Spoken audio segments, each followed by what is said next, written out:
প্রিয় দর্শক দেখতে পারতেছেন এই মুহূর্তে আমার বাড়ির পোষা কুত্তার পিঠের উপরে উঠছি। আমার যেহেতু ঘোড়া নাই, আমার এটাই ঘোড়া। চলো টাইগার।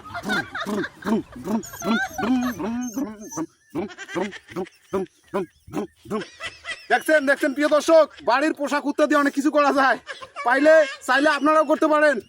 হ্যাঁ করবেন, বেশি বেশি করবেন। দেখেন আমার টাইগার, এই যে টাইগার, এই যে টাইগার দেখছেন কত বড় টাইগার। মোটামুটি অনেক অনেক অনেক মনের কাছাকাছি। হ্যাঁ দেখেন দেখেন দেখেন, ওরে বারবার tiger, body body body body fit tiger, body fit body fit body আছে বেটার, সারা রাত ধরে পাহারা দেয়। দেখছেন দেখছেন, এই দেখেন দেখেন দেখেন দেখেন দেখেন, আপনারা সবাই দেখেন দেখেন আমার বডি ফিট টাইগার দেখেন, এই যে দেখেন দেখছেন, আহ কত সুন্দর।